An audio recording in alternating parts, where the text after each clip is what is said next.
Oh, come on, you know I don't watch that shit. Why not? Too scared?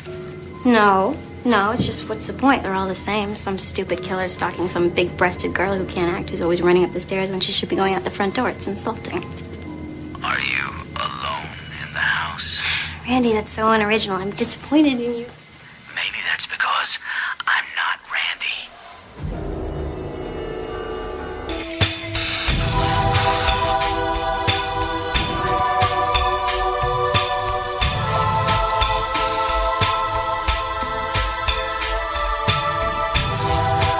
Blood and Black Rum Podcast presents Scream.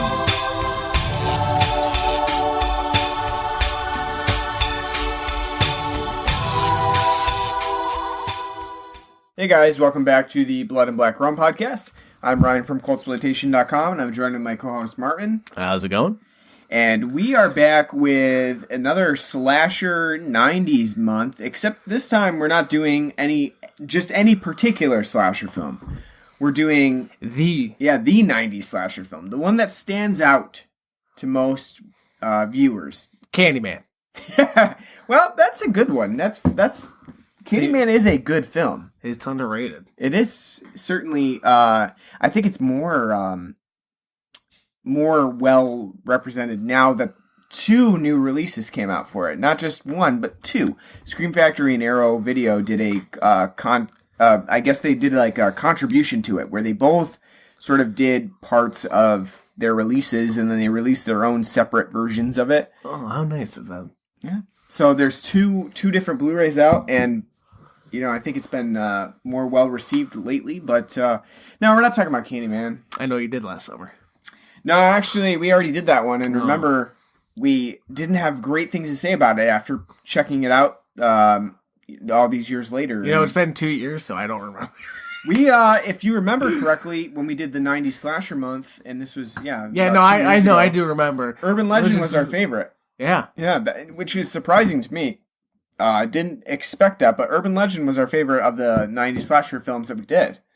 I Know What You Did Last Summer, we felt did not hold up, partly because of the film that we're going to talk about today, Scream.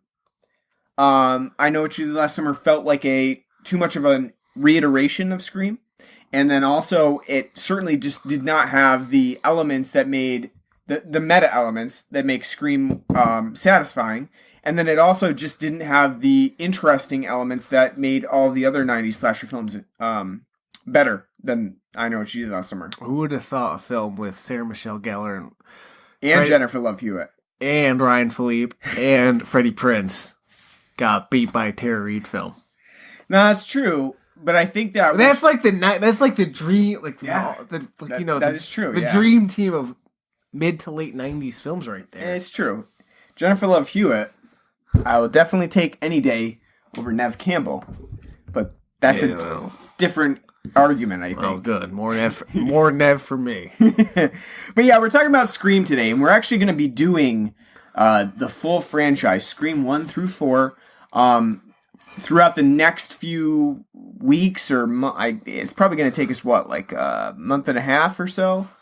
Because we do one episode every 2 weeks. So it all depends on you. It's going to take 2 months, I guess. Because we've kind of gotten away from doing weekly episodes. It's a little too difficult. But it's for the next 2 months, we're going to be covering all of the Scream franchise. Minus the TV.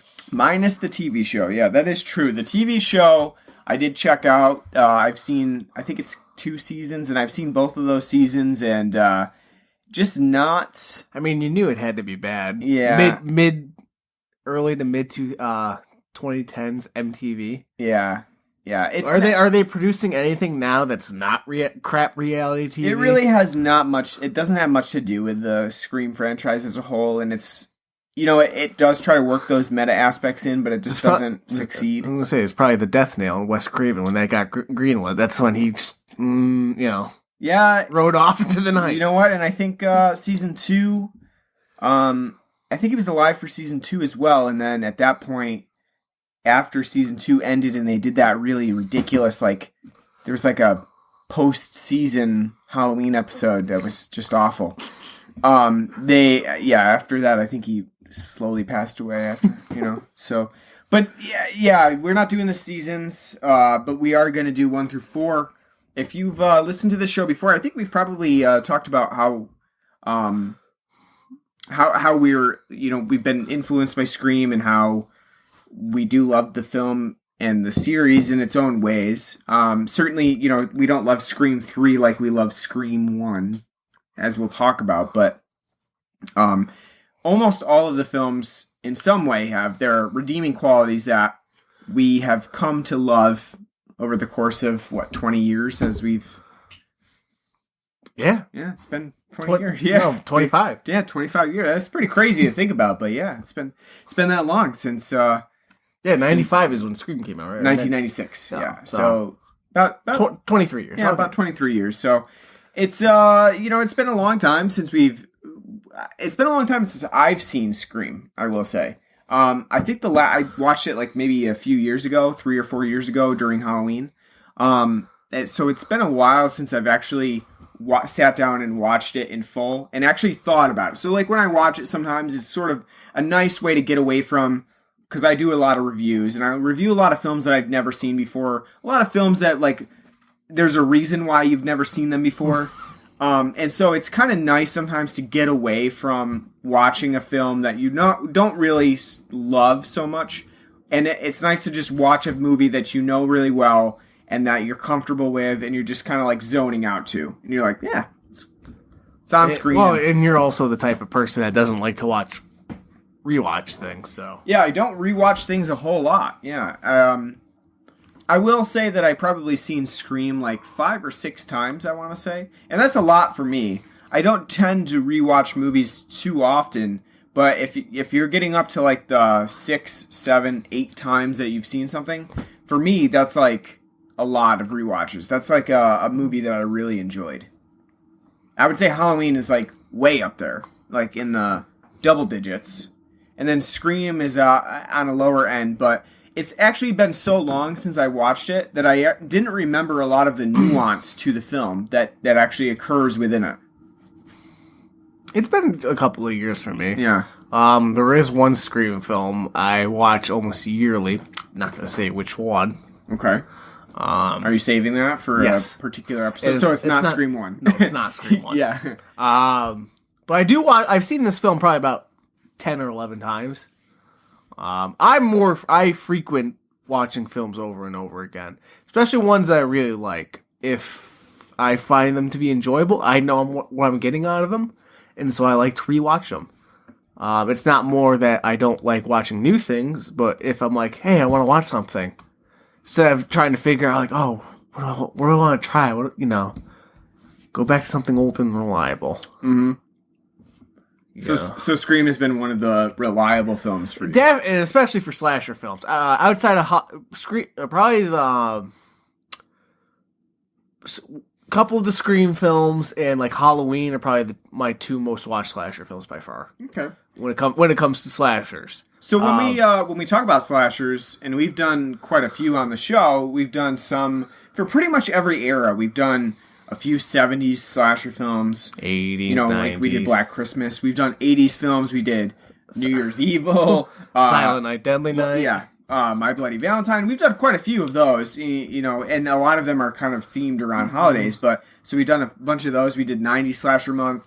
And then we've done a few 2000s as well. We got into that like remake craze, Nightmare on Elm Street remake, Friday the 13th remake. Saw franchise. Yep, Saw franchise. So we've done like throughout many of the eras. The only thing we're missing is the 60s.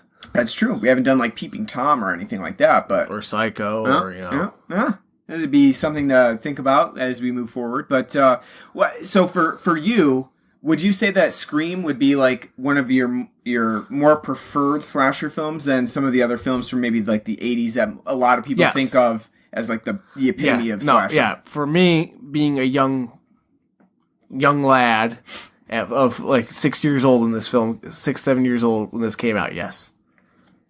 That's the one for you. The one defining characteristic I remember, and I don't usually carry a lot of memories of my youth, but one of the things I do remember is waking up in the middle of the night when my parents rented Scream when I was like 6 or 7 years old. And they were watching it and walking out in the intro scene, and when Drew Barrymore's boyfriend gets gutted, and I ran right back to my bedroom. And I didn't talk to my parents. I was like watching from the when they were watching, and I was like looking, like standing behind them, and they didn't notice me. And I was like watching, and I saw that, and I fucking booked it right back to my bed. I actually have a really similar memory of that because my dad did the same thing. They were like, apparently, and I don't technically really recall like at the time how big Scream was, but I do recall my parents being like, "Yeah, this is like the new big movie. Like, I want to see this." So my dad I can see your dad too. Like, after watching, like, yeah, but I remember my dad renting it. He was like, Ryan, because at that time he owned the movie store, and I was really into videos at that point, and I was always really drawn to the horror section. So I remember my dad saying like, "Oh yeah, Ryan, I think you really like this movie." So I kind of like hunkered down, and I was watching it a little bit. I wasn't super, watching it or like being really drawn into it. And I remember that scene with Drew Barrymore's boyfriend who's sitting out on the patio, and you kind of get that really quick glimpse of like he's out there, he's fine. And then there's that call where she's like, she says she has her boyfriend, and they said, "Okay, well, we're going to take care of him." And then they do that really quick sort of like gutting that obviously we know now is like super not realistic. Like it's like surgical precision. Not only that, we don't even see it. Yeah. I like if I think of my like childhood, it's like in that instance, like in my mind, I feel like I saw that. Yeah, and it's like I've seen the film like a dozen times. I know like that doesn't happen. But when I think back to that memory, it's like I could have swore I saw. Yeah, and the big thing that stands out to me is that like at that time processing that scene, I saw the guy out on the patio, lights on. There's that thing that's hanging off of his body, and I was thinking like, what the fuck did they do to that guy? Because it looked very. Like obviously now it's his intestines that are hanging out from his stomach. But at that time I was like, is that a tentacle? What is that? And I was like completely blown away by that scene. I remember being like shocked by it. And then I remember thinking like, man, I'm really glad I'm not that guy. That's like because it looked so gruesome to me. And that scene, it's funny that scene stands out to you because it also stood out to me at that time when I was, a young kid too, just sort of like casually watching this movie with my parents. And I remember kind of after that, I was like, I don't know if I'm going to watch this movie anymore. So, because I was very traumatized by that scene of like evisceration, and that scene really stuck out to me. But it is kind of easy to kind of forget now that we are almost 25 years past when it came out. What a cultural icon, and how long and impacting the film was on pop culture. You wouldn't have the Scary Movie franchise. Yeah, exactly. It was a direct lead up to Scary Movie. Like 3-4 years later, you get Scary Movie, which but it really steals a lot. It parodies a lot from the first Scream. And you wouldn't have Scary Movie, and that means that you wouldn't have Anna Faris's career. Well, maybe that, but you wouldn't have some of those other offshoots of Scary Movie either, like Epic Movie, which was one of your favorite movies in the 2000s when it came out. I was gonna say, Shriek If I Know What You Did Last Summer. Yeah, that's another big one. And these films have been around before. Like these parody slasher films have been around. We talked about them a little bit on shows before, like Student Bodies, like Wacko. They had been around. And there had been parodies of slasher films previously, but Scream was really the big one where it was like, okay, this is coming back. This is the thing to do. Because there really wasn't. I mean, as I've said a billion times on here, I'm not the horror guru here. Even 4 years into the podcast, still the novice. But the 90s. Up until Scream, very bare bones when it came to the slasher genre. Outside of Candyman and whatever the hell Warwick Davis is up to. Yeah. So, I mean, this is kind of a new genesis for the franchise because Kevin Williamson just started fucking writing films left and right for Miramax and whatnot. And that gave us the brilliant I Know What You Did Last Summer, and even better, Halloween H2O. The most proper...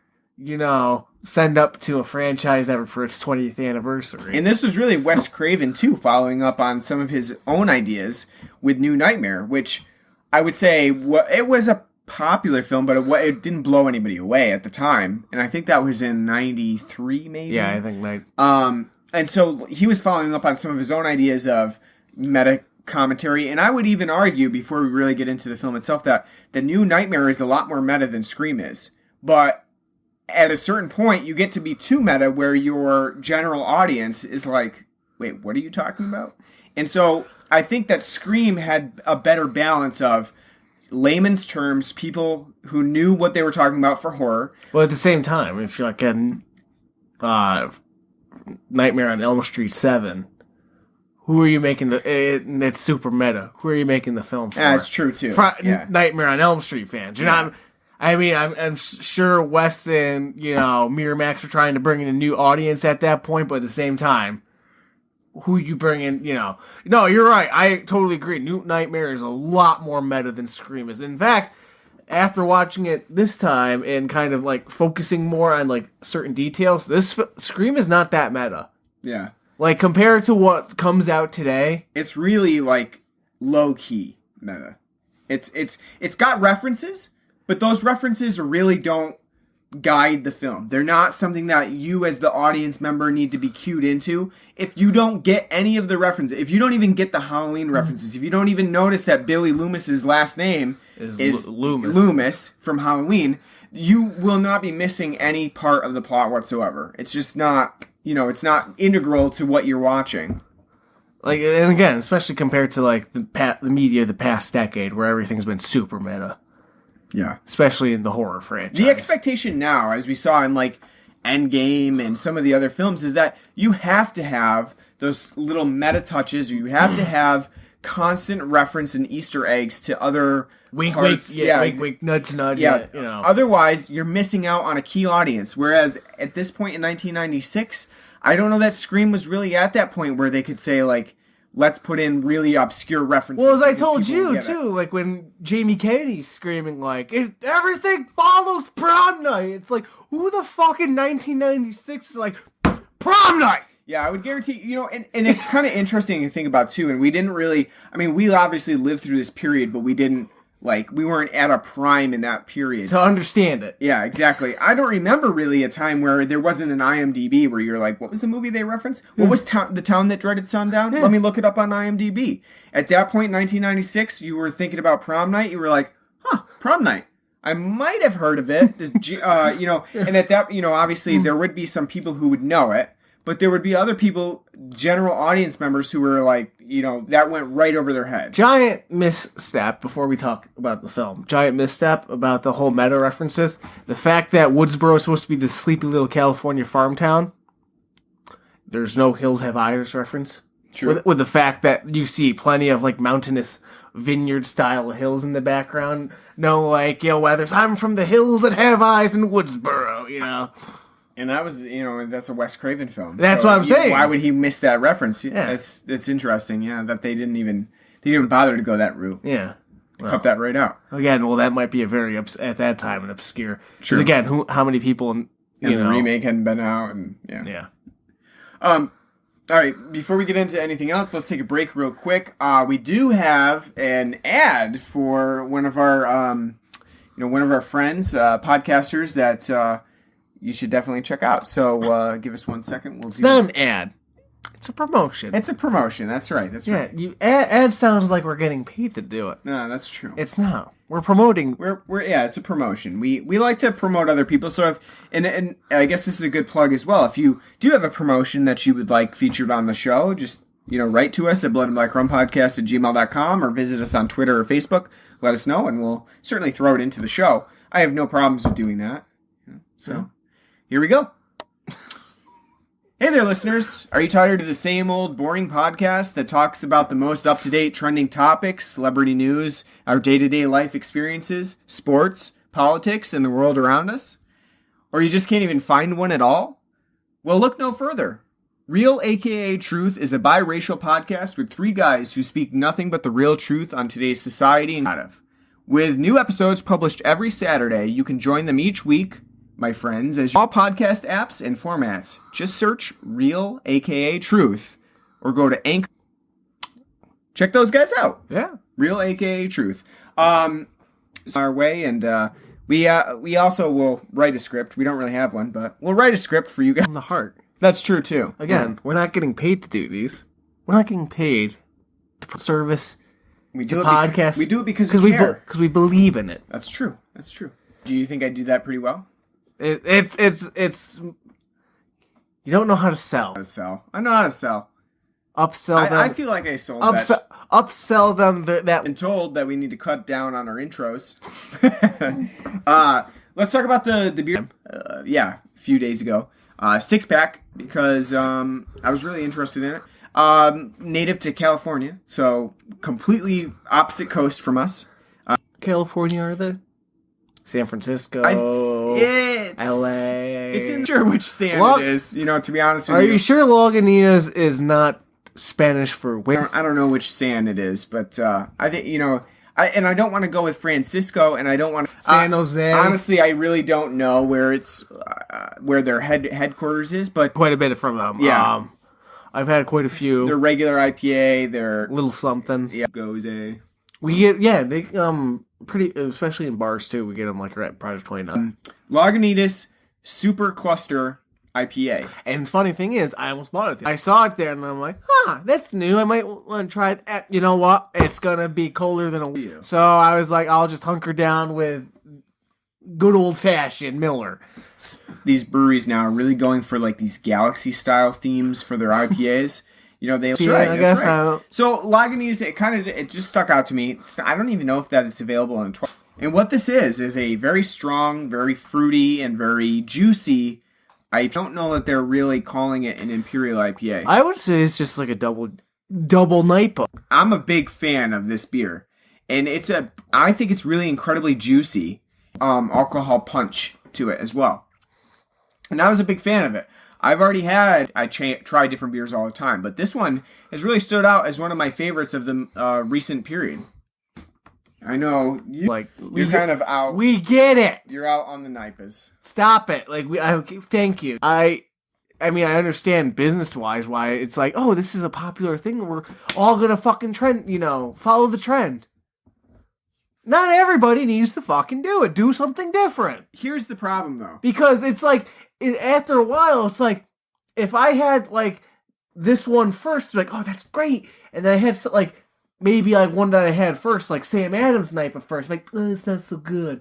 Or vice versa. I could have had, a billion NIPAs, and by the time I got to this Lagunitas, which could be very good, I might be like, So, I mean, at the same time, they're all just, again, as a style, just blending together. Because all these breweries have brewmasters that know what the fuck they're doing, so it's like, True. At the end of the day, everything's just kind of, as long as it's not skunky, they're all going to be like, oh, this one's a little bit more juicy than this one, and, Yeah, that is true. You start to get to a certain point where you're like, I like this one, and I'm good, But I think part of the problem is me. Because I see a new one, I buy a new one. Well, Saranac had their Polar. I told you didn't have it, but their Polar Haze IPA, right. IPA for the wintertime, which is like their version of a NIPA. They have a fucking another one in their summer pack. I haven't tried it yet, but it's the Summer Haze IPA, right? Which is supposed to be another NIPA style. But so what the fuck are you doing different? Is that one supposed to be more lemony? You're picking more of a summer citrus to pair with your hazy, because to be honest with you, I don't give a shit that the IPA is hazy in color. Mm-hmm. We were way ahead of that trend back in 2010 when Saranac had their white IPA. Right. Yeah. Which is, again, Saranac, why is that still not a thing? You were the only ones doing a white IPA, a Belgian wheat, and an IPA together, which was magic, and you stopped. Yeah, I agree. I mean, I think at a certain point they start to blend together, and you find what you like, and I mean, I'll try them, but I won't do what you do. Actually buy a 6-pack of it or whatever. You're starting to get to that point where you're like, all right, I've had enough of these. It's like I know I like them; they're okay at a certain point. My comparison would be Stone. Mm-hmm. I like Stone IPAs. Yeah, they're good. They know what they're doing. I will never go out of my way, though, to buy a Stone 6-pack or 12-pack. Yeah. You had one, you probably had them all. You don't want 17 different IPAs? I'll maybe if I'm at a bar, I'm like, haven't had that one, I'll spend the $9 to get a pint of that. I think there's an interesting thing about stone though, where they're like, let's experiment with like literally like two different types of. Let's put two hops together and just see what happens. Let's put these different hops. Yeah, together. but they're very, you know, yeah, I know, sniffing their own farts, you know. And I'm sort of into that in a weird way. Like, you know, I do get sick of IPA sometimes, but at the same time, I am often one of the least adventurous people too. Like, which is funny because which is funny because you don't rewatch movies. I know. You know, you're like, oh, I like to be in the same beer realm, but at the same time, when it comes to a movie, I've already seen that movie. Yeah, I know. Don't need to see the it thing again. is, I'm trying a different beer, but I'm not retrying a beer. But at the same time, I'll stay in the same realm, but I get a different type. At the same time, you are. It's weird. You know, like, I know Founders has a new Gose out in a 15-pack, and I could have gotten it, and I chose not to. I chose to get this instead. What type of Gose is it? I can't remember now, but I'm almost more interested at this point being the old fucking fogey than I am now. Like, trying Labatt's mixer pack. I'm like, lime blue light, blood orange blue light, and like, sure, why not? You know, it's like, yeah.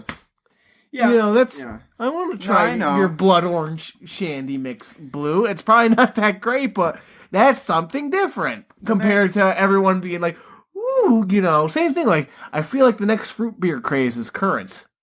Because since Beer Fest, I've seen like a bunch of currant style fruit beers. And it's like everyone played Red Dead 2, and it's like, currant. You know, Arthur's picking black currants and golden currants. Let's make beer out of that. I know, I should be more adventurous and get those Goses, but... So, I mean, you know... What can you do? Well, you will later when it's actually weather worth of it. It's true. When it's 50 degrees out and pouring out, are you really quenching, you know, looking for a nice fruity tart beer? Well, I'll just say that the Super Cluster I definitely enjoyed, and it's one that I would definitely get again. Well, I mean, like I said, I like it, but at the same time, it's something at this point that I've had so many NIPAs, I would never go out of my way to probably buy another NIPA again. I would wait for somebody who either has a new 6-pack or 12-pack or something, or if it's something new at the bar or brew pub or whatever the fuck, I'd be like, yeah, I'll try that. Otherwise, on my own, no. I'd much rather drink something like Miller Lite. Mm-hmm. That's how I know I'm becoming old. Yeah. Something that like 8 years ago, I'd be like, buying Miller Lite? Now it's like, it's got its place. Yeah. Oh, well, you're getting old. That's all there is to say about that. Well, we're going to be 30. And then we're dead. All right, let's talk about Scream now. So one thing that stands out to me about Scream is that rewatching it, I was surprised to see how protected against the 90s it was. As you know, a film that took place in the middle of the 90s. It does have some of the qualities of a 90s film, but at the same time, it's also, you know, one of those films that's sort of not really stuck in its own era.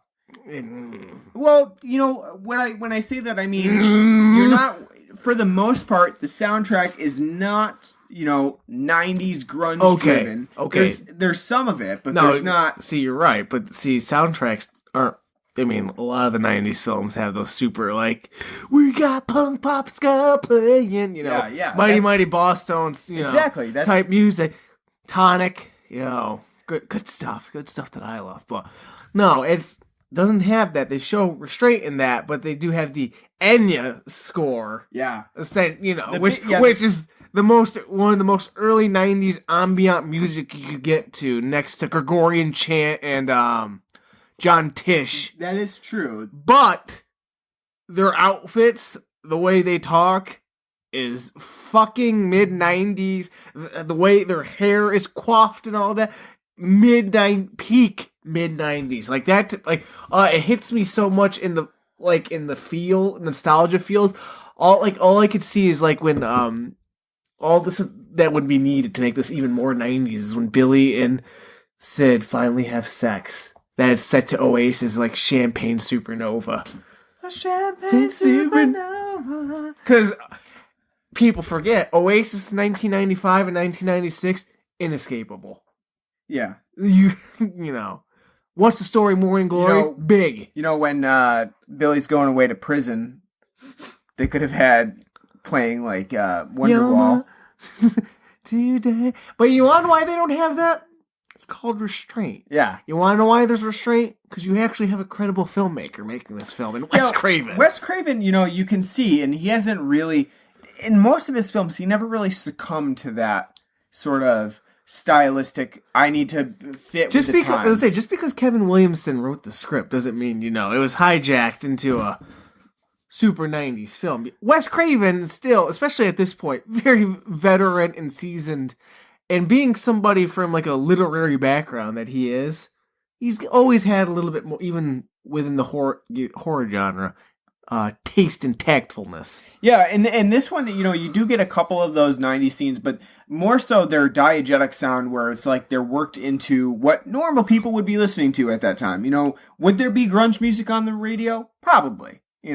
Would Dewey, who thinks of himself as a muscular man, and would he be listening to grunge music on his car radio? Probably. And you know what? After watching this, it just makes me think, like, because this one compared to the rest of the films, Dewey's such a twit. Yeah. Sure. Compared to Scream 2 and 4. I really do like Dewey as a person in Scream 2. In this one, you understand, if you're following, like, what Scary Movie parodies, like this one, it's like, you totally get the, the doofy report for duty. That is true. The dick stuck in the vacuum cleaner, because when Rose McGowan's, browbeating Dewey, like, get the fuck over here. And he's like, Mom said when I'm in a uniform, you respect me as a man. It's like, oh God, David Arquette, bless your heart. It is also pretty funny that in this movie, at least, as you get in further into the franchise, he does more. But in this one, he really doesn't do anything. He shows up at a party that's for 16-year-old underage drinkers that he's like, have fun. Just don't drive. Just don't drink. But see, that's that's the response you would have gotten back then. Yeah, don't drink and drive. You hear stories from our youth of people like, hey, that guy got pulled over for drunk driving. The trooper, they followed him home. And said, don't do that again. Yeah, have a good night. In this one though, Dewey, he really doesn't do anything. He gets knocked out for most of the film. He's just got a nice goofy mustache and acts like a dweeb. And you know what? I do like Dewey throughout. In 2 and 3, I think he really comes into his own as a character. But in Scream 1, he definitely is one of the goofier characters where they really didn't know what to do with this guy at this point. They needed a sheriff. Four, he's got the mix of he's kind of still incompetent and bumbling, but he's older now and it's kind of But one thing that we talked about with the 90s is that for a fact right away, Billy, there's something going on with him because as you said, he has jizz hair. Seriously, looking back at we'll get more in depth because I don't want to get too in depth into the killers and the signals that this film puts out. But looking back, how did nobody from the get-go think that guy was a prime suspect? He's got sociopath eyes. Yeah, Skeet Ulrich actually plays it a little bit too well in the fact that at a certain point you're suspecting. And I don't know if this is from a perspective of having already seen it, but certainly watching now, you see him and you're like, all right, this guy's a little bit odd. He's got something off about him. And like you said, part of it is he does have the Sean hair from Boy Meets World, except for the fact that it's just not well coiffed. It's kind of all over the place. Well, you were kind of defending that was a style back then. It was the style. It's again, I get it, but it's the bowl cut was a style back then too. I know, I had one, but at the same time, kid with a bad bowl cut, you're like, dude, that's a fucking bad bowl cut. So Sean in Boy Meets World, beautifully coiffed hair, perfectly parted. That sounds like the envious someone that was envious of his hair. Back in the 90s. Well, no, it's I didn't watch Boy Meets World actually until 2004 when it was rerunning on Disney. You know what I would have? You had the rat tail. I would have. You had the Alan Jackson rat tail. I would have the Ben Savage hair because I have the fucking curls. Yeah, and you also had the rat tail. The naturally curly hair. Yeah, that's me. The fact your parents let you have a rat tail. See, that's the thing. Maybe that's why I defended Skeet Ulrich's hair in this film because that I was a little bit envious of that. You're like, I wish I could have that long flowing lock. I can't, goes into your eyes. I can't have long. I have wavy hair. You constantly. It doesn't curl, need but to it's brush aside that one drop down. Yeah, bang. but Billy's Loomis's hair looks like it's the mall rats, like with jizz in the hair. Like it's like that's what he used to like gel his hair. It's like So Nev Campbell, the man is sexually deprived throughout the entire film. What else do you think he's gonna do with it? He's just pumping it into a sock all the time? No. Why do that when you can just put it in your hair? Why buy hair gel? That's probably why in Scary Movie when they finally have sex, he blows a load and sticks like Anna Faris up to the fucking ceiling because it's just it's metaphor. The Wayans brothers are smarter than you think. It's true. But no, like his hair, like especially with the way it's coiffed and the eyes he gives. Oh, he like right off the bat, it's like sociopath. And honestly, too, that gets me to Matthew Lillard's character Stu, who is also right off the bat sort of like your prime suspect, especially watching now because he's like they don't really try to downplay his sociopathic tendencies. Like, right off the bat, after that murder occurs with Drew Barrymore's character, which lasts about 20 minutes of the first part of the film, Matthew Lillard's, like, talking about it in detail. Like, yeah, they gutted him from, stomach to sternum, and, this is how I do it if I was the killer. And at that point, you're like, now you're thinking, wow, this guy's obviously got some issues going on. It just shows the difference in the time periods. Back then, it's like, oh, that's Stu. Yeah. That's Stu. The only thing would be like if he was wearing a Cannibal Corpse shirt, the guy's totally normal. Yeah, he just likes death metal. He's totally normal. He listens to Cannibal Corpse. But nice Casey Strange shirt, No, at that time it'd be Cannibal Corpse. Oh. Like the Tomb of the Mutilated shirt on. Gwar. Yeah, something like that. And that, at that point you might be thinking like, well, he's a little off. To be more topical would have been like they should just had someone in a Marilyn Manson shirt. Yeah. A little bit. I mean, I know that's like the 98s when they started like, oh, Marilyn Manson's ruining. You have your like, so it'd be early, but still. Yeah. You have your like suspenders hooked to your tongue ring. It's like that's the norm. Yeah, Jinko jeans. No, that's too late. That'd be Scream 2. Yeah. But, so I was actually surprised how much with Stu they made him look, or they made him already, like, right from the first scene that you meet Stu, you already are thinking, like, this guy's a little weird. Talking about, just casually talking about dissecting people and stuff like that. Well, I mean, he's with Rose McGowan. That's true as well. That comes off as insensitive, but come on. She always plays like I feel bad for her because like every role she's gotten is like play the slutty girl. This movie absolutely does casting her was like put on and she wears this same sweater twice in 2 separate days. Yeah, the sweater that she's wearing with no bra on, and somebody was like put on the sweater.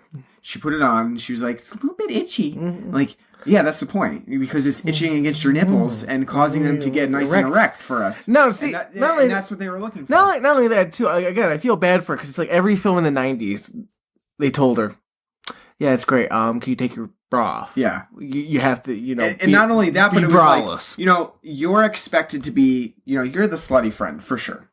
You're a slutty friend.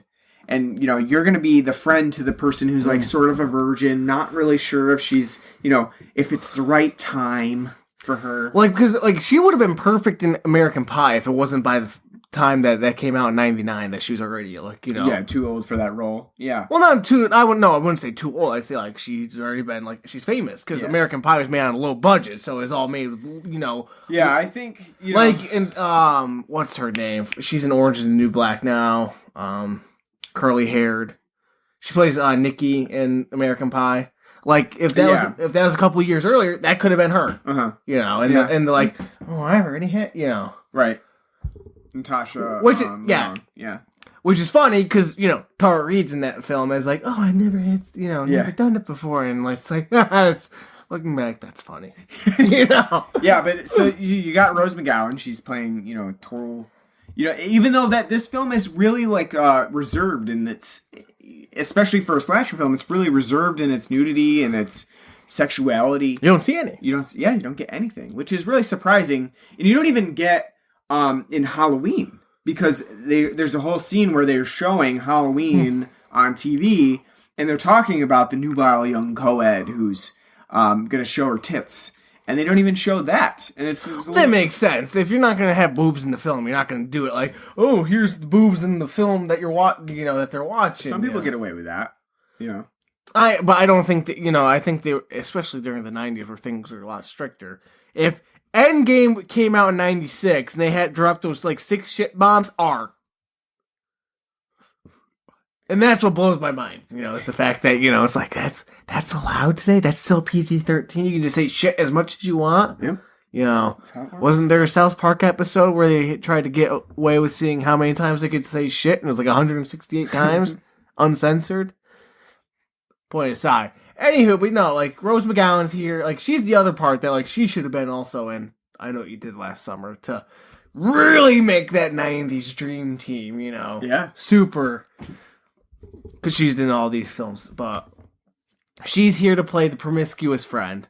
I wouldn't say slutty, but even so, she's not really, because they don't really play that up. She's with Stu, obviously, and the one thing they just have her dressing she's wearing the shorts, like literally the tightest sweater that you can ever get, and the most mid-90s skirt that's like a fucking Grateful Dead like tie dye. Yeah, especially the very, very random showing up of a football jersey that she's wearing as a crop top, which is really strange. Because that's a super 90s thing. Yeah, but it was never mentioned, like, why this looks like a really weird, like, it's just like futuristic gray. I know, but that was the 90s. Again, that was the 90s. Just reach back in your memory, and you'll be like, that was a thing. But one of the interesting things I find about Rose McGowan's character is that there's literally no motive for her to be killed, because it really doesn't make any sense whatsoever. There's no motive for anyone to be killed outside of Sydney and... Yeah, I mean, obviously they're targeting her in some way, so I guess the motive there is that they're just trying to make Sydney as scared as possible, because them killing Tatum is going to really affect her as she's her best friend. Yeah. So, other than that, though, it's kind of surprising because, the film does follow some ideas of, like, these guys are psychopaths that really don't have any motive. And at the same time, it kind of backtracks on that, and it gives Billy a motive where Stu doesn't really have one. Why are you ruining who's the killer? Come on! Yeah, Spoiler! Ruin the movie. But podcast over. We're going off. They really don't give anything about Stu except for the fact that he's sort of obsessed with Billy, and that's I think the majority of. Well, I think if you like psychoanalyze it more, like if you think about it more, like which I've read forum discussions and stuff about it, he's like Billy's like the control, because spoiler alert. There's 2 killers in this film. That's the big twist in this film, is that instead there's not just 1 killer, there's 2 killers. Yeah, it's been done before. No, I'm just kidding. I'm not trying to take away from the impact of. Okay, you pick a film that did better than, Just Before Dawn. And that's 2 killers. Okay, and how much money did it make? How much cultural impact did it have? 1980s. So none. So it doesn't matter. No one fucking cares. Yeah. So it's kind of like with the film when they're talking about they're doing horror trivia and they're like, who's the killer in Friday the 13th? It's Jason. No, it's Pam Voorhees. You know what? No one cares. She's in one fucking film in the first one. No one cares. No one cares. So that's the same thing with that. No one cares. Scream did it. Made the most money. It wins. It's pop icon. Yeah. So, anywho, first major film to have 2 killers. So, you find out at the end it's Billy and Stu. He tells you his motive and like explains it. It's like, oh, that makes sense. Stu seemed, if you watch it, it's not explicitly said, and outside of he says like peer pressure because it's the 90s, dare man. Stuff like that. But like if you watch how like Billy and Stu interact, it seems like Stu's got like, and it's not explicitly said or anything, but the way it's played up is that Billy's got like a god complex and Stu follows him. Yeah. Relentlessly. Because you see it, like, not just, like, when they're interacting at the end, like, doing their whole plan, but, like, when, like, they're in the video store, and they're talking to Jamie Kennedy, you know, like, Stu's like, yeah, man, fucking tell him, man, yeah. Tell him Billy, it's great, yeah, it's great, man, yeah, all these things, man. It's not Billy, man. Billy's not doing it. Billy would never do that, yeah, man. You know, Billy's the best, you know. So, like, throughout the whole film, he's kind of like, Billy, man, Billy's so great. Yeah, man. You know, so he's got, like, they don't go into depth into it, but there's some kind of, like, you know, power submissive role there. If you want to, like, sure, if you want to overanalyze, which like I said, I've read, not like Reddit posts, but like, you know, film theory, like, talk about it. It's like, yeah, no, that totally makes sense. Sure, I mean, there's also like some power dynamic between the two. There's also references to Billy and Stu perhaps having some sort of gay relationship as well, especially Stu. Billy, not so much. Doesn't really seem like he has a specific relationship for anyone in particular. Even Nev Campbell. So no, I don't his know. Power over her that she wants to give up her virginity. Well, I him. think it's more too like you're right. I don't think he has like an actual interest in her. I think it's more like he's being denied something. Like that's like he doesn't feel like he should be denied anything. It's not that he he's got to have sex with her. It's more like he's being denied that. Yeah. You know. Yeah, it almost seems like he doesn't really care so about it's forbidden fruit. Because at the end, after they have sex, it's not like, oh, thank God, I don't have to kill anymore. Like, I put all this pent-up fucking jizz in my... He's like, after she's, like, looking at him, like, so how do you feel? And he's like, I'm gonna fucking kill you. Yeah. He hops more, instead of, like, playing up the whole, like, what's going on here? He's like, I'm gonna fucking I got what I wanted, you know, I'm gonna fucking kill you now. It's more about I couldn't have it, so I need to get it before anything else happens. But with Stu, you do have sort of especially towards the end where he puts his head on Billy's shoulder and things like that. You have sort of the gay dynamic that Stu may be looking for something more in this relationship than I don't think it is. I mean, I have seen that floated out there too. I don't think it's so much that. I think it's more like just an idolization and fascination. I don't think it has to be. I don't think it's sexual. I think it's really interesting, and I agree. I don't really subscribe to the gay theory as well. I just think it's something that's out there, and it's also interesting to view it from a gay person's perspective. Of that, that's kind of an interesting aspect of their relationship that you could see within this film. It's certainly not something that is discounted in this film. You can absolutely find reason to think that. So I think that's interesting. But I think what's more interesting is actually looking at the way that Scream portrays its killers and how it does follow some of the profilings of actual serial killers. Because as I was mentioning to you, that first scene with Drew Barrymore, which does last about a good 15 minutes of the film, which tacks on quite a bit, is sort of parodying Psycho a little bit, and that you have this big actress who you would expect to be going on throughout most of the film. Which I was telling you too, like, I don't remember Drew Barrymore being like that big of a fucking she wasn't Janet Leigh in the mid-90s. I think the bigger thing was that she was a center point of the poster.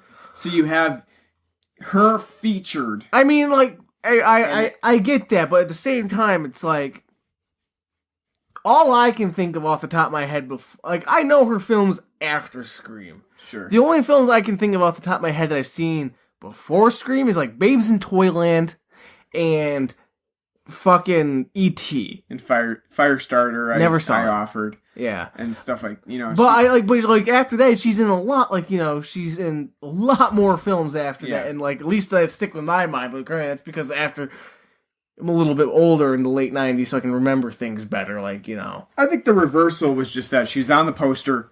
Seems like she's a I know, but like I said, people made it, because people made it to be a big deal. Like, oh, did they kill Drew Barrymore? Like, oh. It's like, yeah, no, she was like in the early 90s, like, oh, I'm the child star that's a crackhead now. Like, looking for redemption. And by the late 90s, I fall into the same trap because I married Tom Green. Oh! And I totally blame her because she didn't smell that fucking burnt popcorn. I mean, I blame her because who the fuck, even by the mid 90s, is making their popcorn over Jiffy Pop with the gaslight, Yeah, I agree. I agree with that. That's stick it in the microwave and forget it. Hit the popcorn button. Never in my life have I made popcorn that way. In a microwave? No. It's a Jiffy Pop. Yeah, like Jiffy Pop. Like, put it over your stove. If you really want to be nostalgic and stick it over the campfire, for sure. Yeah, I mean, you can, but... Never. Just never. It's always been like, here's a microwavable bag. Real pain in the ass, I'll say that, because it does tend to burn. I mean, I like burnt popcorn, so... No. But what I was saying is, so you have this element of Drew Barrymore at the beginning. She's taking these phone calls. I don't know what I was going to say at this point. What was that? And how is iconic, like Janet Leigh in Psycho. Okay, but I was going for somewhere else. I can't. The fact that your hand is like almost in my eyeball is like discerning me. Now I got lost in my own thought process of where I was going with that thought. So how long it was? No. It was.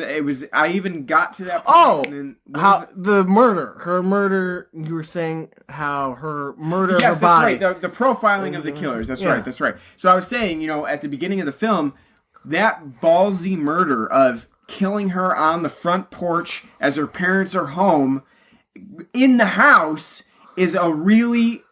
It would be something that would be so obscure and rare for a first-time killer to do that I do like where Scream goes with that, and Kevin Williamson puts it into the script that, obviously this is not their first killing. This is something that they've experimented with before and that they've finally got down to sort of a science of like messing with their prey and then eventually killing them. Because that's not something that a normal like first-time killer would do. They wouldn't, once the parents came home, they'd be out of there. They'd be like, fuck it, this is too much for me. And we kind of see that later on with like people popping up. I got a problem with that scene because the fact that she's using her cordless phone like halfway out the yard. Stretching too far. You'd get out to that part and be like, I'm sorry, you're breaking up. I don't know what you're saying. Just be like, Yeah, no, I agree. I mean, if anybody used cordless phones before, you can't really get far from the receiver before it just, completely drops out.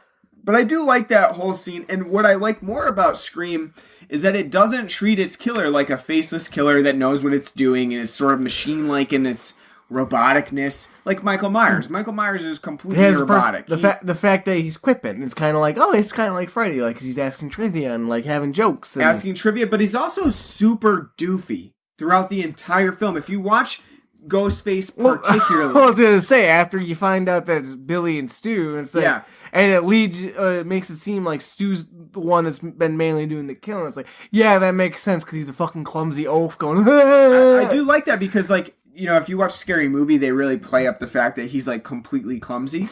But if you watch Ghostface throughout Scream, he really is super clumsy, doesn't know what he's doing, flailing limbs all the time. He gets knocked down like numerous times. I didn't do a count of how many times he actually gets knocked down, but I would say it's like 6 or 7 times of like, getting hit by a door, getting kneed in the groin, all of those types of things. And I like that because he's not, though they have... Which, by the way, what a great...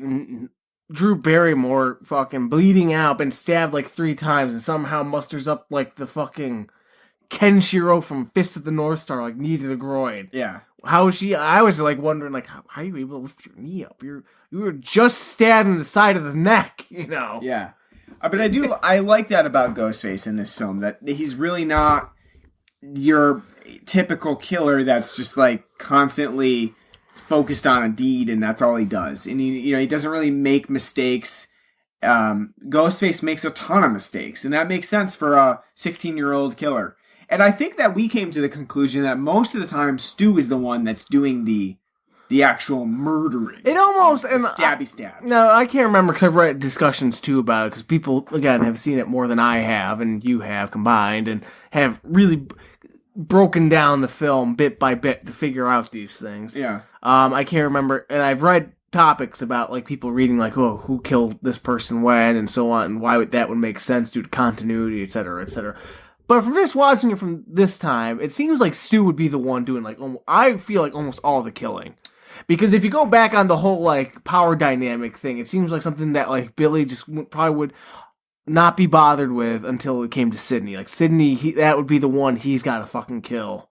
Yeah. But the rest of them, I'm just like... The only one that you can really argue that Stu may not have done was the garage murder with Rose McGowan's character. Because Billy's the one that shows up late to the party after that. And Stu's already there. But at the same time, you really don't know. Stu, I think, was that the same part, though? Where Stu goes, when they're discussing the rules of the game.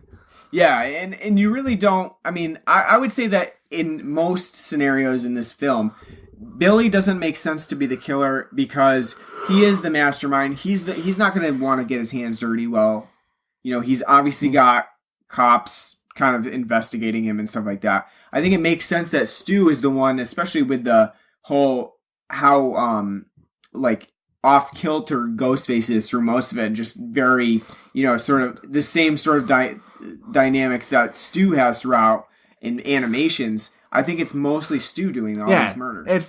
It wouldn't be Billy cocking his head like a cocker spaniel who's like, "What's going on?" That'd be when Ghostface is looking, it'd be Stu going like, "Huh?" When he's looking at somebody, or like tapping the window, like when Gail's, with the keys, when Gail's in the car and she doesn't.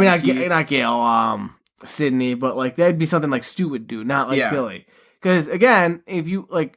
Especially as the film goes on, Billy, by the end of the film, the third act of the film, is totally down fucking Ted Bundy lane of just like, cold, sociopath, just like, what's going on? Yeah, and he really doesn't have many jokes to do either. He's not sort of like the joking type. He doesn't mess around. He's more serious throughout. And I would argue that Stu's got to be doing most of the killings throughout the film.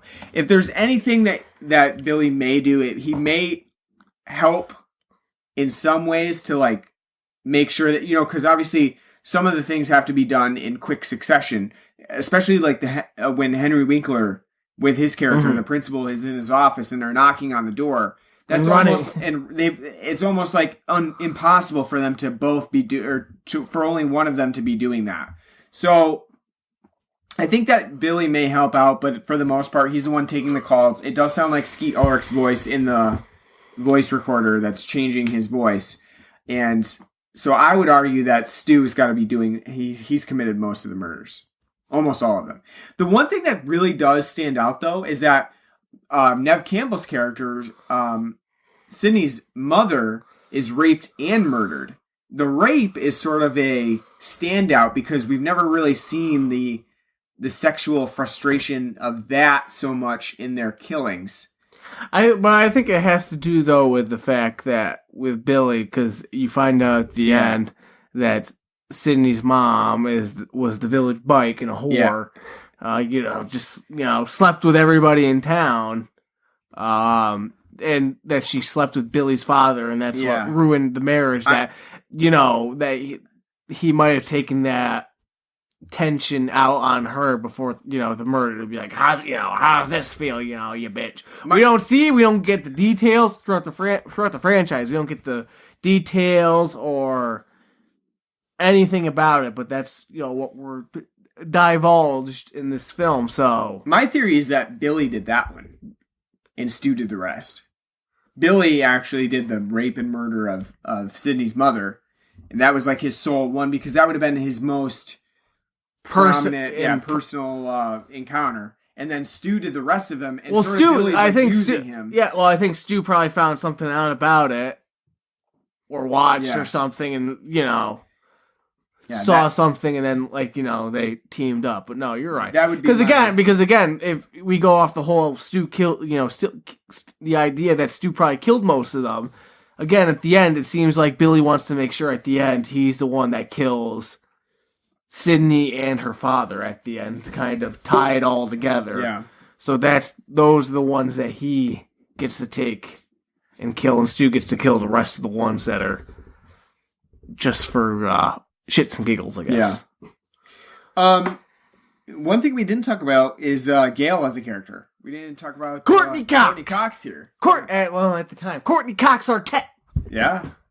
Actually, I think in Scream she was still Courtney Cox, and then maybe Scream 2 or Scream 3 she became Courtney Cox Arquette because of the close relationship between Courtney Cox and David Arquette.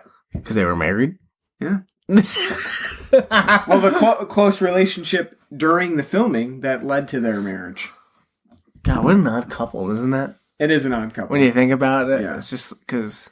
The one thing I always wonder about with like these actor-actress couples is like, you know, when you're in the character, especially in something like Scream where you're recurring those characters, at a certain point when you're supposed to be together in the film, it becomes hard to separate yourself as not an actor and actress in a film. Well, as I was telling you, because they have the whole like stereotypical like, oh, and like the man falls on the, you know, because they're kind of showing interest in each other, like, oh, hi, yeah, what's up, hi, yeah, hi. And the scene you have where, you know, the cars almost hit him and Dewey falls on top of her. It's like, God, that's like every fucking movie. It's like, I don't know if I like him or not. Oh, he's on top of me. Yeah, I can see this being... This isn't the worst thing. Well, you know why? You know, because it's just... at that point when he's on top, you can feel the boner. Yeah. Is it worth it or not? So that's what I'm getting at. Yeah. So it's like, huh. Yeah, that's not the worst, you know. It's not the worst thing. 5.5. So, I'll go for it. That's what they're thinking in that scenario. That's all I can think of. I mean, it's a terrible trope. It's something that I don't care for in films. Yeah. Like the incident, like, oh, and it's like, oh. Well, the funny thing about Scream is that for all of its inspirations for other films, it also relies on a lot of tropes, and it gets away with those because it can say, well, you know what? They were actually homages to other films. Or, you know, like, oh, we're subverting it, you know? Yeah. And that kind of brings us back to the meta aspect of this film, which we talked about a little bit at the beginning. Well, you didn't talk about Courtney Cox. That's because we already got through all of it. That's it. That's all there is to say about her as a character. Terrible hair. Yeah. You know. I mean, really, there at least in Scream itself, there's really not that much to say. It's Scream 2 and Scream 3 It's kind of amazing that like they brought her back. I mean, granted, I know, granted, by the time Scream 2 rolls around, Friends is fucking making that goddamn money, you know, over and over again. But at the same time, it's like, when you look back, it's like, it's Scream 1, she's the fucking annoying reporter that they decide to constantly come back because she's Courtney Cox and she's in Scream. Right. I mean, she's in Friends, you know. Yeah. As I told you, it's like, I was like, just imagine this film if they got the other Friends girl. Yeah, instead of Jennifer Aniston, they got Lisa Kudrow, you know. I would argue that she's really not that important in this film at all, and it is surprising that they brought her back for Scream 2 and Scream 3, but at least in those films they're able to flesh her out a little bit more. Well, it does make sense from the fact that she's the one that's been writing books on the events happening around. So it makes sense like for her to be like a secondary character, but by Scream 2, she's a central character. Yeah. And I think that in Scream they just really don't do that much to really highlight her character, except for the very, very like mundane things that they bring up. She's a reporter, she's kind of fishy, you know, can't be trusted. That sort of thing. Yeah, but it's the same thing too. Like as we talk about with Dewey and David Arquette, like how it's like if you look back at this film, it's like, well, he's got really nothing to do except be a total fucking dweeb. Yeah, you know, he takes. Yeah, exactly. You know, as the films go on, there's much more development. Yeah, you know, as the cast by Scream 2 becomes Neve Campbell, David Arquette, and Courtney Cox. So. Yeah, sort of got rid of the other Skeeter. Yeah, Matthew Lillard, they're out. So, and then Jamie Kennedy's unfortunately got decided to be like, you're Jamie Kennedy. He's rolled in a little bit. You know, you're But what I was going to say about the meta is that you know this film is really remembered for its meta aspect, but as we said, it's really not that meta. So we do have a few elements where they bring up specific films. Halloween is the big one. Halloween is the one that is mentioned multiple times, even though Wes Craven does get a little bit of a. Do you think John Carpenter was probably mad about that? What, that Halloween got featured? Yeah, he's probably because by '96 we're in full pissed off, grumpy John Carpenter mode. So he's probably sitting at home like motherfucker couldn't reference his own film. But Wes Craven does get that slight reference into Nightmare on Elm Street, but. Slight. There's a reference. It's Wes Craven dressed as Freddy Krueger. There's a dialogue, and then there's the more on the nose Freddy aspect. But that would have been better if they actually got Freddy to be Freddy for that instead of Wes dressed up as Robert Englund. Yeah, to be Freddy. Especially because the last Freddy film, you had him hopping out like on TV, like Yeah. But they really are running with Halloween in this, because not only do they get Halloween featured on TV, they mention it numerous times. It's Drew Barrymore's favorite film. They also have the theme to Halloween that plays. It's not exactly the same, but it's basically the theme to Halloween. It's it's like din din din din. So it's really similar to the Halloween theme, and they're really running with that. So that in itself, I think, would be a pretty big reference for meta commentary for this film, because most people would know Halloween. At the same time, to go off, it does fit Halloween well, because people have an image in their mind of Halloween and Scream that aren't what the films actually are. And we talked about that when we reviewed Halloween, how like people have like, oh, it's like this gory kill fest. Like there's nothing. Yeah. Nothing. Scream is very similar. And it's the same thing. Like people have these like nostalgic memories. Like we had, like, cause I like when the whole like gutting of Steve in the beginning happened, I remember being like his throat getting slit as a kid. It's not what happened though. Yeah. We don't even get to see it. So it's like the same thing. It's got like, in that sense, same homages that like people have these nostalgic memories of it that are probably filled with like their own fears and ideas of what happened, but didn't actually happen. Yeah, and Scream is really not gory at all too. It's important to point out, like, it has very little gore in it. That intestine scene is one of the goriest scenes in the film. But you don't see it. Yeah. It's just afterwards you see the aftermath, and by today's standards, that'd give you a PG-13 rating. Yeah. You know, like it's very mild by today's standards, and there's no nudity. You know, it's a very mild film, but the meta commentary, I think, is a little bit more pronounced for what people think about now. It's just really the meta is just that they bring up the rules of horror slasher films, and it's not even that like not even nearly as in depth as I remember it being as a kid. It might be because I'm mixing like Scream 1, 2, and 3 all their rules together. Yeah, 2 and 3 get a little bit more in depth. But they're not, even with those films, they're not that in depth. But like it's like in my mind as a kid, it seems like, oh, there's like so much more that I thought would happen when they described that stuff. And I think back, it's like, no, what I'm doing is I'm combining all 3 films, and they're combining into this film. Yeah. You know? I'm surprised because some of the rules that come up in Scream are just like, turn around. Being the biggest scene with Jamie Kennedy sitting on the couch, just sort of drunkenly watching Halloween while Ghostface is creeping around behind him, bumbling around with a knife. Well, they make it, that one's like the most meta scene because you got him like, turn around, Jamie, turn around. He's referring to, Jamie Lee Curtis in Halloween, and they're like, turn around, Jamie. He's like, I'm getting Jamie Kennedy. Yeah. Now, I think that's more meta now when you think about it than probably then, because nobody knew who the fuck Jamie Kennedy was in 1996. So that probably, like, until maybe, like, the end, because at the end of the film, probably people are like, oh, I wonder who played Randy. Oh, some guy named Jamie? Wow, that's pretty funny, Took till the credits to figure that out. Like I said, because there's no IMDb, so it's not like afterwards, like or like when the scene's happening on your phone, like who the fuck's, Yeah, it's true. It's true. But at the same time, I feel like some of the rules really don't. I mean, they don't really stand out in this film. You get a couple of references, like you get a prom night reference. I would say that even in this film, Kevin Williamson is stretching a little bit. Which I haven't even seen Prom Night. But I would say like Prom Night as a reference is stretching it. It's not really that close in theme to Scream. So not only I think too, I do like that whole video store scene where they're describing they're discussing who could be the killer. Yeah, and afterwards we can get more in depth about the whole killer and red herring situation, but. I like that they're discussing it, and I like how Jamie Kennedy is tying in the film, like different horror slasher films, into it and talking about it. And I like how he says everybody is a suspect. Yeah, that's really cool. And, fits really well. The problem, especially in hindsight, looking back at this film has practically no suspects. Yeah, and not only that, most slasher films don't follow the rule, everybody's a suspect. Because if you fucking pay attention in most slasher films, right off like the first 30 minutes, you can narrow it down to like 2 to 3 people. Yeah. And it's the same thing in Scream.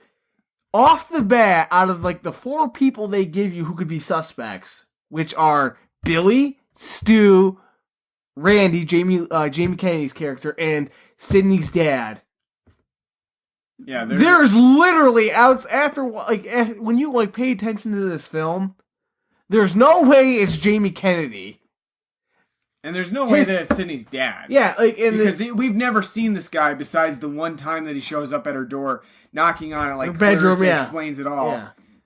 Well, that's what I was missing. Like when Billy comes up through the window and spooks, like why not just like that's the perfect opportunity to have Neve Campbell when he comes in. Like, hey Billy, and you're like, you know, yeah, I got some tickets to Pearl Jam. I would say like there's just no like in the viewer's mind because Nev's dad is not even anywhere in the film besides that one like 2-minute scene. You're not even thinking about that. So like I don't know, like from somebody who was an adult or in their teens or whatever in the 90s, who have at least a cognizant mind, watching this film, what they were thinking of, like, who could be the killer in this film. Because, I mean, I'm not counting the early times I saw it as a kid, because I'm a fucking kid and I'm an idiot and I can't process, these types of things. But, like, even, like, as a teen, like, as, like, a 13-year-old watching this film, it's like, great. It's like, either Billy or Stu is the killer. Yeah. Yeah, and I think you end up with that sort of thing where you're thinking, like, it's one or the other. It can't be both. That's one thing that Scream does well, is that it doesn't really emphasize the fact that there could be 2. It's really... Well, it's nothing like that really stands out that makes, like, well, how, like, oh... Because sometimes in horror, like, slasher films, are like, well, how did they do that? There'd have to be 2 people to do that, but you find out it's still just, nope, just one person. Jason's got magical powers to tell, do all that. So in this, it's, like, subverting, like, oh, there actually is 2 killers. Which is cool, and I respect that, but at the same time, it's like such a well-known twist.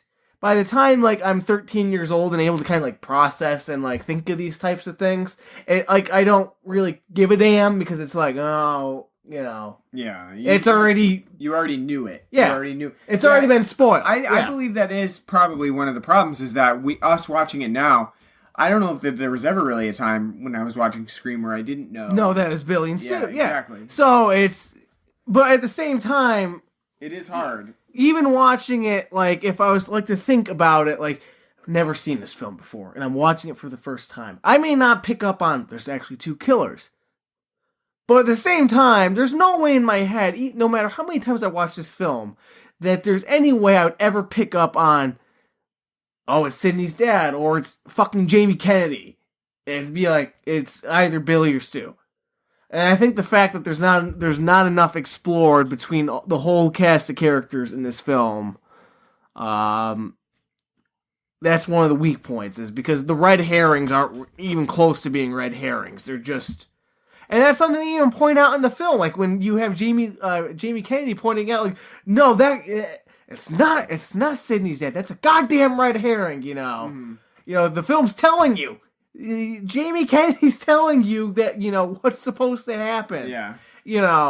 So it's which is funny, because I think that's meta commentary too. Like, he's telling you the fucking ending. And like people are, and he just watches horror movies, But at the same time, in hindsight, watching it now, like, no matter how many times I watch this film, there's nothing that makes me think ever, like, who would that be? Mm. Compared to other films in the franchise, which I won't specify, where even to this day, it's kind of like, yeah, that's pretty clever, cleverly thought out. One thing that stands out to me is this film is 1 hour and 50 minutes. It doesn't really feel like it. And it also does not have... What's kind of surprising is it doesn't have a great character study despite 1 hour and 50 minutes. Like, you don't. Everyone is as shallow as can be. Right? Yeah. You don't like. I'm now struggling to think about like how they spent the 1 hour and 50 minutes, because, like I said, it doesn't really feel like it's that long. At the same time, though, once you get done with it, you're like, well, we didn't really know these characters very well. No, by the end of this film, you don't know anybody. Yeah. And that's where I think, again, where, like, after the franchise has gone on, it's like, I think people have this nostalgia and misleading in their mind of like who Sydney, Dewey, and Gale are as characters. At least from the first film. Because in the first film, they're literally, and I think the whole point in the first film, because I don't think at the time they were thinking of sequel. Right. Until like with the box office returns. Yeah, I mean, they joked about it, but they weren't. I know, but I don't think they were thinking, because obviously the film flopped, they're not going to bother. But if that film made money, Miramax is going to be like, come on, let's pump another one out. Right. So, I mean, but I think that's kind of intentional, though, that everyone's supposed to be kind of a character trope. Sydney's the virgin. Mm-hmm. Rose McGowan's the whore. Dewey's the goofball cop that's because, I told you, and you agreed, like, if John Saxon was here, this case would be solved like that, the one competent cop in all slasher films, but, you always have incompetent cops in these films. You got Henry Winkler's, like, the uptight authority figure. You got Jamie Kennedy as the nerd.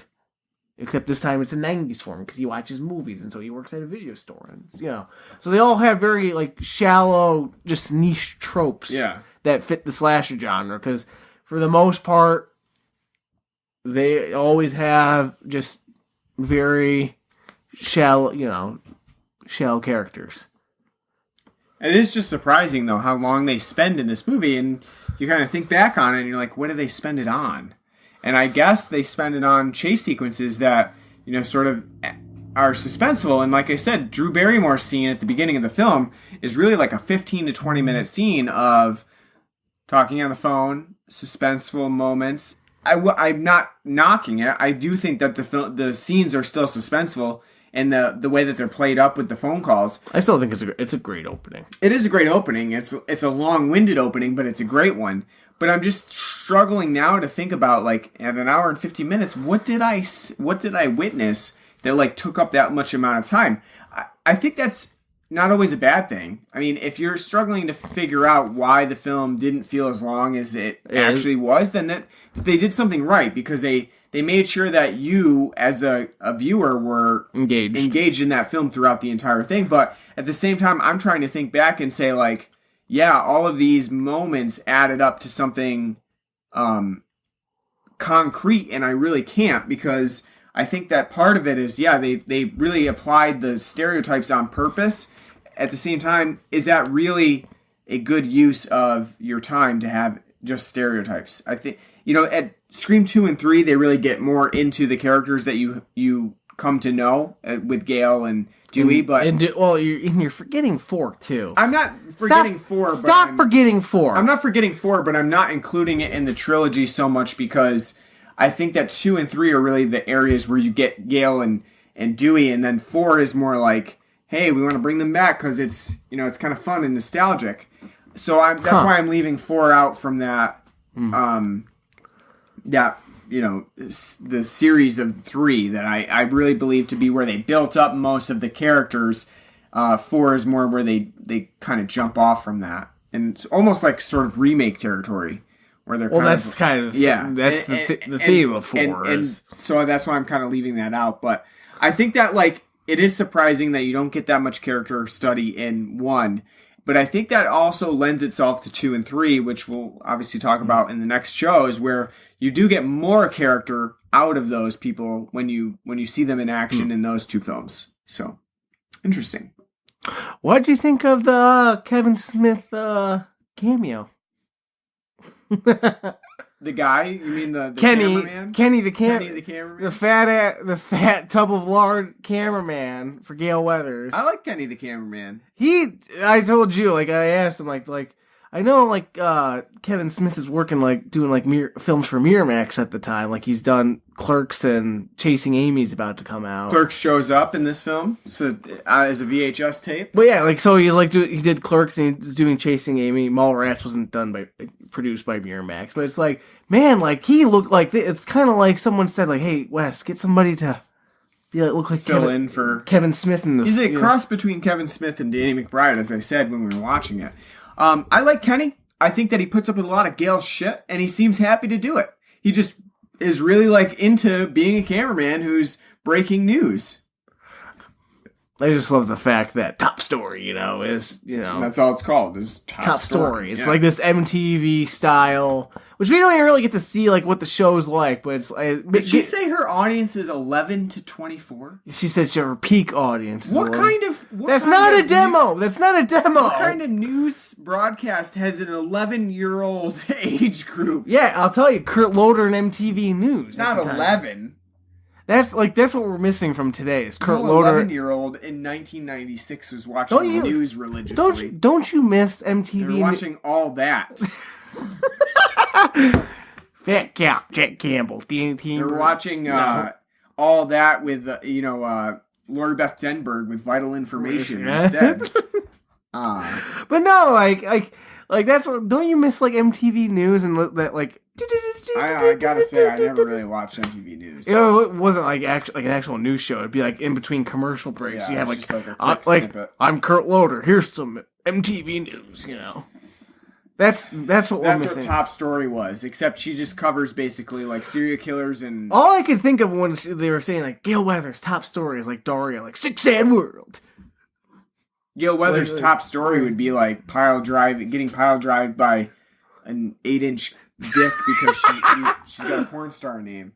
She's like, she says, I sound like a meteorologist, but no. Sounds like a made-up name for a porn star. Exactly. I guarantee if you look it up right now, Gail Weathers. Somebody has Gail Weathers. Somebody has Gail Weathers. Yeah. Anything else that you can think of to talk about Scream? I think we covered a lot of it that I can, I think that we can bring light to that others, may have probably touched on, but we covered some things. I mean, it's such a part of the zeitgeist. As you said, It is pretty hard at this point to cover new ground. It's hard to bring up something that like you either haven't heard before or you don't want to touch on the main themes of the film either because like people that's constant. People brought that up so much. Though again, at the same time too, I do think it is important to talk about because even I think as the further and further we're coming away from that time period, it's getting lost. It's not nearly as like part of the pop culture, like Ghostface is and like Sydney Prescott and Hello Sydney, but outside like the actual, like I said, like people mixing up nostalgia and what they think and what actually was, and its effect on pop culture. Yeah, I think Scream is sort of, being overshadowed by some of the new meta now. Like Tucker and Dale versus Evil, that's one of those films that's sort of a meta film that has kind of overshadowed now in the 2010s. And it makes sense because at a certain point you get to that level where you're like, okay, well now we're parodying films that came after Scream. Cabin in the Woods. Yeah, Cabin in the Woods, stuff like that. And they sort of overshadow because it's what we're now used to. Well, not like that. I think it's outside, like when you think of like 2000s horror, outside of torture porn and Saw, not really that much to go off of. Remakes. No one's going to be like critiquing down the road the Texas Chainsaw remake. Right. Outside of like, man, Jessica Biel was the thing. Paranormal Activity, I guess, but... Oh, you know what? I almost forgot about that. Yeah. But other than that, yeah, you're at a sort of creative standstill in that regard. So, but I think, as we get further, Scream is sort of kind of... I think people see it now less as meta than as another slasher film that sort of follows tropes, because now we're kind of used to meta. We're used to it being like ingrained in our films. And this is where I think Scream, under the right guidance and thought-provoking people, like Danny McBride and how well him and the others did on Halloween, could be with Scream being like once a decade thing. As like a commentary on horror films of that decade. Yeah. Because we get this, I think you do see that in Scream 1, Scream 2 a little bit, Scream 3 not at all really, and then Scream 4 does have commentary. Right, it comes back. And I would say Scream 4, out of all of them, the most meta. But I think, like, that would be an interesting idea, bringing Scream back, whether it be like an anthology type thing, or because slasher films for the most part, especially in like the early and mid 2000s wasn't really a thing outside of the remakes. So like if you did like Scream as like a different anthology on like this commentating on like this is what was like a popular trope in horror film for the past 10 years, and it's like something totally different, I'd be fine with that.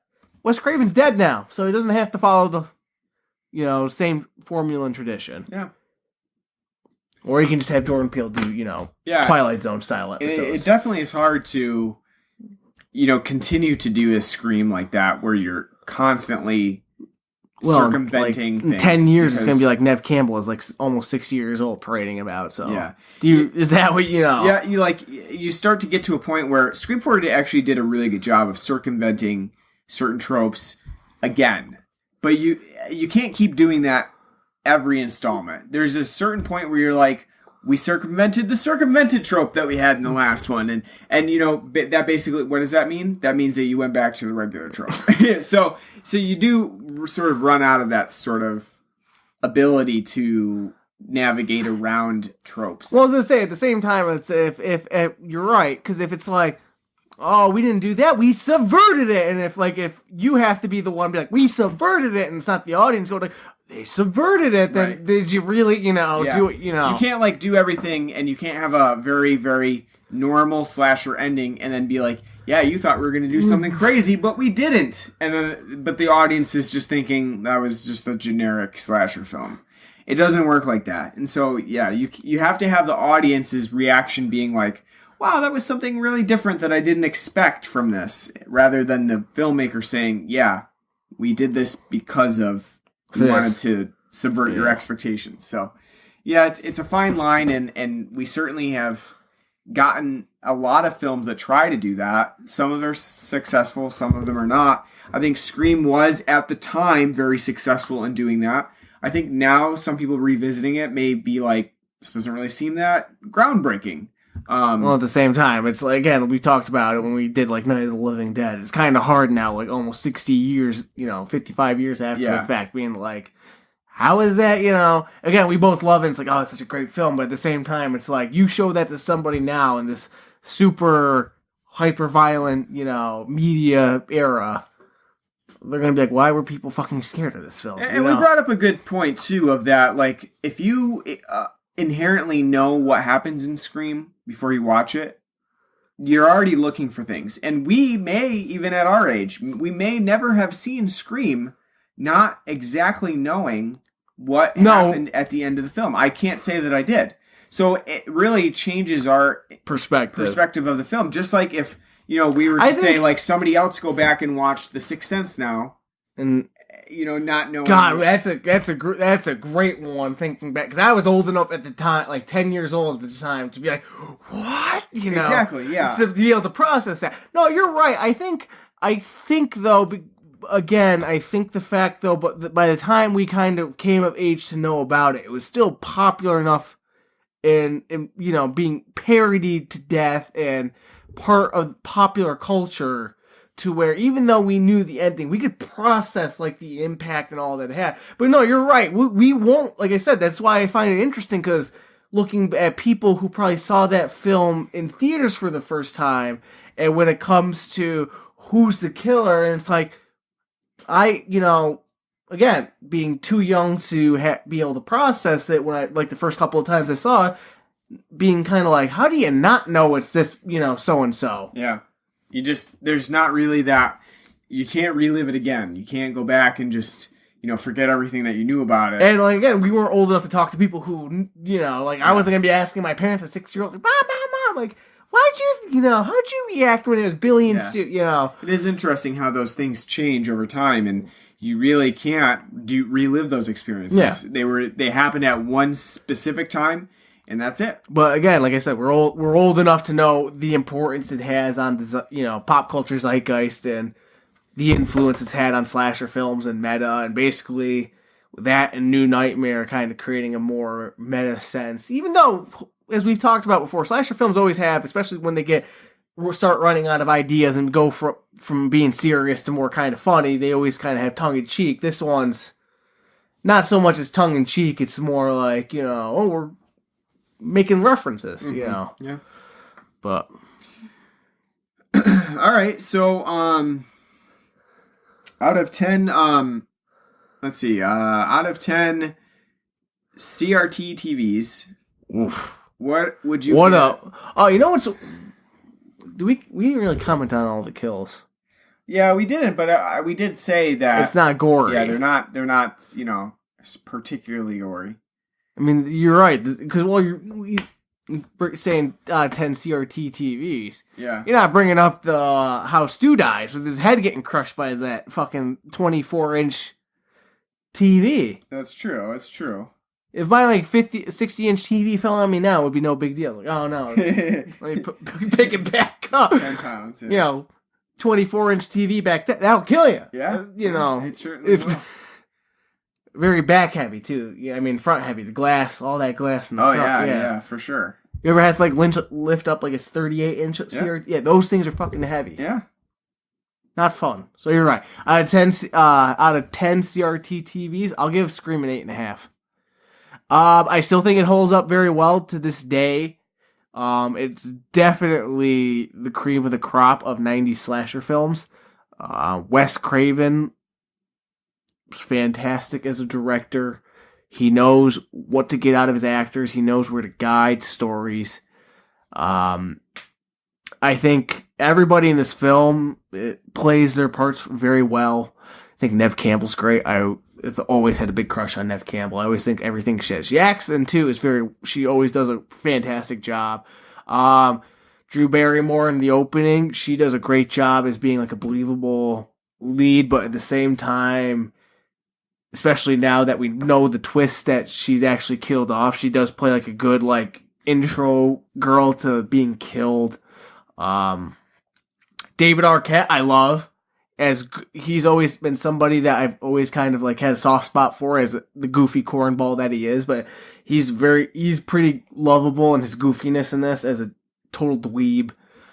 Courtney Cox, I've never been the biggest fan of, but I think she does a pretty good job as, the stubborn journalist who's trying to find leads and make her, find out the truth that would happen to Maureen Prescott. And because we had that whole sub-story with what happened to Maureen and Cotton, which we find out later on as Cotton becomes a bigger part in Scream 2 and 3. Really interesting that they did a completely very small part for Cotton.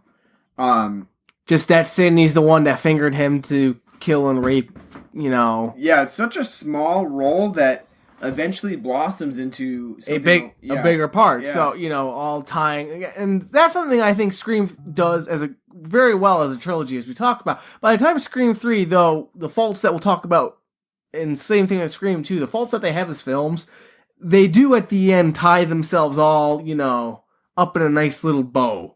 That kind of go back to the whole theme of Maureen Prescott. Yeah. So that's something, that's, good continuity there. But I think everyone, even Henry Winkler in his small little roles calling his students little shitheads, so it's great. Soundtrack, I like the nice Enya ambiance music and the nice Halloween style music.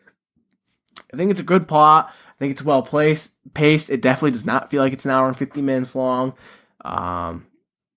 It's not gory, but at the same time, I think they do enough with imagination with the kills to make them interesting. I think it's the meta commentary too is it's not that in depth, but at the same time, it's I can see how for the time period it'd be kind of wow, so cheeky they are. I think the biggest fault with the film is now, especially 25 years after the fact, the twist, though I think it's a good twist that the fact that there's two killers, there's not enough red herrings within the plot to make you think that it's either not Billy or Stu. Which I think they both do a great job too, as Billy being the total sociopath and Stu being the fucking balls to the wall mid-90s. Yeah, man, yeah, oh yeah, righteous man, yeah. Fuck, but I really like this. I think it holds up well, bordering on a 9, but I don't think I can quite give it that. But it's something that I try to watch almost every year. Really enjoy it. It's one of my favorite slasher films. It's right up there with Halloween in my pantheon of slasher films that stick out the most to me of not just slasher films, but the horror film as a genre. I think I would give this an 8.5 as well. I think that it's a good film. Like I said, you really don't notice that it's an hour and 15 minutes long, which is really on the longer end of films, and especially slasher films. Yeah, something that we bring up a lot of the time is films being too long. At an hour and 15 minutes, this film really doesn't feel too long. It doesn't seem like it's that long, and I think that that's really good from Wes Craven, who directs it with enough pacing that you really don't notice that length to it. With that said, I think that there are some issues with the film that crop up as you watch it now. From a perspective of a person who knows about Scream and who has seen it before, and perhaps you already know the ending to the film, you notice some things. I think that's true of all movies that have twists at the end of them. But in Scream's case, I think there are some that really stand out that you may have noticed even watching the film for the first time.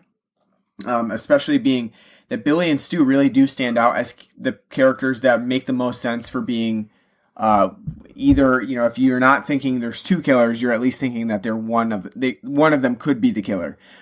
They don't really do enough to draw attention away from that. And Billy is, if we think about it, Billy's constantly the suspect throughout the entire film. He's the main suspect, and he ends up being the main suspect. I think that's what they're trying to be, the red herring, though, because right. Throughout slasher films, always like, oh, the one that's the main suspect isn't isn't the killer. But at the same time, the fact that they have Jamie Kennedy being like, why would I be the suspect? And they're like, oh, why wouldn't you be the suspect? It's like, why would he be the suspect?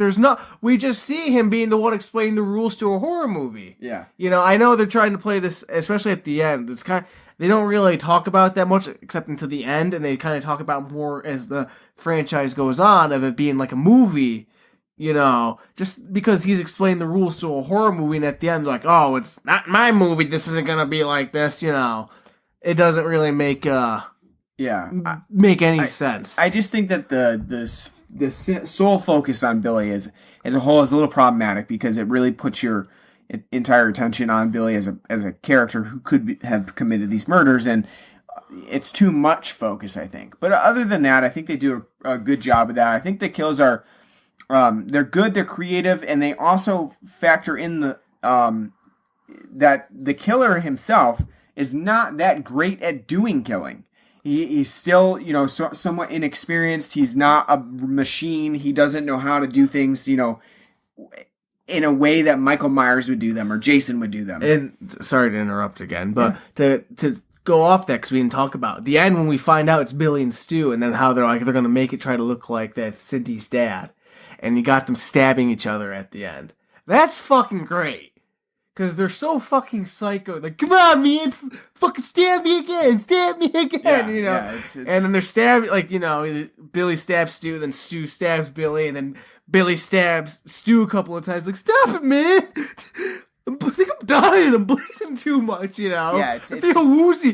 That's pretty, that's a morbid, humor that I got from that. Like, that's pretty fucking funny, where it's just like, Right, because both of them really can't control themselves in some ways, and they stab too deep, and that it was an idea that they both have that they couldn't really implement in a good way. And so, yeah, I think this film, though it's not really gory in today's standards, it's visceral in different ways. It has suspense. I think the opening scene is very suspenseful, even now, even though that Drew Barrymore is going to be killed off. It's a very suspenseful scene that lasts 15 minutes of the initial part of the film, and does its own thing, trying to imitate Psycho in some ways, and I think it does a good job with that. Scream as a whole is an entertaining film. I think watching it now, you get a little bit of a different vibe from it than you would have when you're watching it in 1996, but at the same time, it certainly does stand out as one of the better films of the slasher era in the 90s. It obviously helped usher those in, and I still think it holds up, unlike something like I Know What You Did Last Summer, which is sort of well received as a 1990s slasher, and I don't think it really holds up as well as a lot of people remember it to. I think it's a lot of that comes from nostalgia of thinking about Scream. And so when you're thinking about Scream and you're kind of saying, well, Kevin Williamson wrote Scream, he also wrote I Know What You Did Last Summer, you're sort of you're kind of placing your own enthusiasm for Scream onto I Know What You Did Last Summer. One of them is much, much, much better than the other. And rewatching Scream now, we can certainly see that and why that is. And I think we helped to document that, in both episodes. Well, like I said, too, like from just talking about this film, too, I think a lot of people bleed in all the other films of Scream, from Scream 2 and 3 into this film. Yeah. Because I was asking you, because I totally forgot and spaced out on it, throughout the franchise, one of the big points is what becomes a big point is Sid and Dewey's relationship, like how have a very brotherly sister relationship, which it is hinted on here how they interact, but at the same time it's not nearly as prominent as in 2 and 3. And so when we were watching this, I was like, when you get the first scene when you see Dewey, he goes, and Sid's like, hey Dewey, and he's like, hey Sid, it's Officer Dewey, I'm on duty. I was like, how the fuck did this relate? Like, they don't even really talk about this. Like, how the hell did the relationship, what's the relationship? And if you don't pay attention for a split second, it's because Tatum, which is Rose McGowan. Yeah, Rose McGowan. Sorry, I was about to have it right. Rose McGowan's character, Tatum, she's the younger sister of Dewey. If you don't pay attention for like a split second, that'd be totally lost on you. Yeah, that's a really quick thing. Even Sydney's mother's murder is a very, very quick and then it ties thing that comes into the end. To the end where and if you didn't pay attention during that one brief little news broadcast, you may have missed the connection between Sydney and Stu and Billy at the end. So yeah, there are some of those aspects where there's a really quick reference and you don't, you might miss it. Which I just find it funny too, because again, like 2, 3, and 4, you have such a strong, by that, especially by 4, bond between Dewey, Stu, and Dewey, Sydney, and Gale. But it's like all, and again, like it's nostalgia leaking in. In this first film, like you can see they have like a brother sister relationship, but at the same time, like if you're not paying attention, you're like, why is Dewey like, hey Sid? Yeah. It's Officer Dewey, All right. So that concludes our Scream broadcast. We'll be back in 2 weeks with Scream 2. And then we're going to be moving on down the line. We'll just do all 4 of them in quick succession. Unless something else gets in our way, which I don't think so. I don't think there's any theatrical things coming out that we would need to break up our coverage of. I think this is going to get us basically to Child's Play. Because I think that comes out late in June, so I think it'll basically get us Far From Home. I don't know when's that coming out. I think June. Yeah, so could be rolled into that. I'm not sure. I was say, did you already see that Disney announced that they have picked up Hulu? No, I didn't know that. Yeah, they did. Yeah. Oh, awesome. No, it's their new Marvel schedule. Oh, did they? Yeah, they didn't say what the films are, but they have a schedule. They have a schedule? It's basically January, May, November. Wow. For the next 3 years. For the next foreseeable future. Till that money stops coming in. Yeah. Well, so we'll do Scream as much as we can, and we may have to fit some other films in there as we go along, but we'll do all the rest of the films back to back. So stay with us as we do all of our Scream franchise. You can find us on Podbean, Stitcher, Apple Podcasts, Google Podcasts, any other podcasting app. Like us on there, follow us, subscribe, leave us a nice review. We're on Facebook at facebook.com/Blood and Black Rum Podcast. We're on Twitter at Blood and Black Rum. You can find us at cultsploitation.com. And then we also have an email address at bloodandblackrumpodcast@gmail.com. If you're interested in advertising with us or want to let us know about a film that we should cover on the show, please email us and let us know what you think. Until next time, thanks for listening to this Scream episode. We hope you tune in for the next installments of each of the films in the franchise, and we'll see you then. Take care.